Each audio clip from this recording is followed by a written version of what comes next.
This is my mentor, my dad, and today he's going to be teaching me about rod selection. All right, so in bass fishing, the rods we're going to use are primarily two types.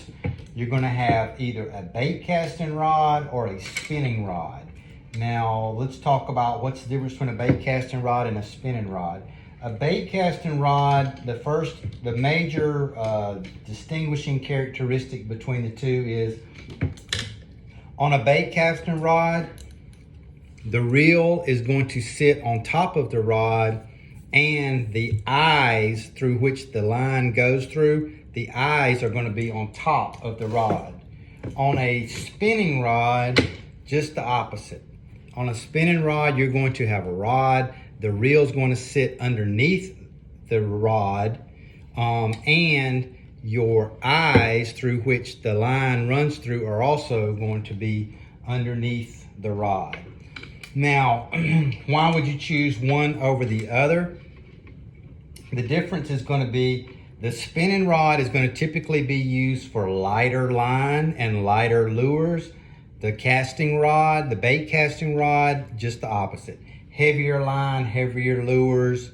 You're going to get more casting distance for the most part with the bait casting rod and less casting distance with the spinning rod.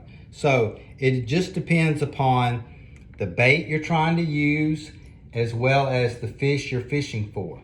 Again, the spinning rod being a lighter line, lighter baits, and you're typically going to be fishing for smaller fish. So when it comes to bass fishing, primarily in the South, we have two types, three, but primarily in this area, two. You either have a largemouth bass or a spotted bass. In some places in the South, you'll have smallmouth.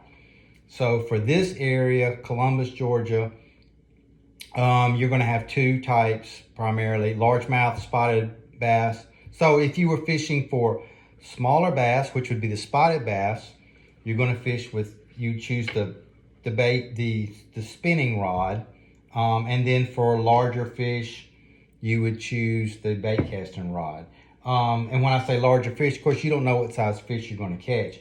But if you're fishing in heavy cover, heavy matted grass, heavy vegetation, then you're going to go with, you need bigger line, stronger, stouter equipment. That's going to be your bait caster. If you're fishing open water, deeper water, rocky maybe type of terrain, then you would go with the spinning rod.